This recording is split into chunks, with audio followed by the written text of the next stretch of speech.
আসসালামু আলাইকুম গাইস। আমরা কিন্তু এখন দুপুরের সময় ইনকিউবেটরের মধ্য থেকে যে ডিমগুলো আছে, দেখুন ডিমগুলোকে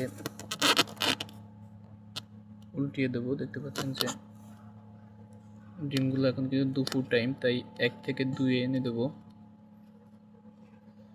আজকে ডিমের বয়স আপনার হচ্ছে যে 17 দিন চলে, অর্থাৎ মাত্র কয়েকদিন পরেই ফুটে বের হবে। আগামীকাল এদেরকে হ্যাসিংয়ে দিব।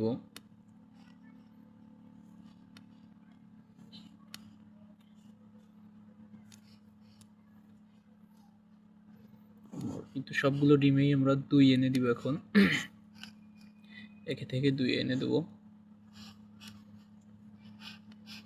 এভাবেই কিন্তু মুরগির ডিমগুলো যখন আপনারা বসাবেন, যে কোনো ডিম, কোয়েল পাখির ডিম থেকে নিয়ে শুরু করে মুরগি, রাজহাঁস, চীনাহাঁস, ম্যানুয়াল ইনকিউবেটরগুলোতে কিন্তু এভাবে আপনার হাতে করে ডিমগুলোকে ঘুরিয়ে দেওয়া লাগবে। আর যেগুলো অটো ইনকিউবেটর থাকে, অটো ইনকিউবেটর কিন্তু নিজে থেকে ডিম ঘুরিয়ে নেয়, ভেতরে সিস্টেম করা থাকে।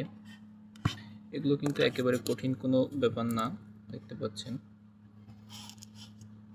এগুলো কিন্তু খুবই সহজ।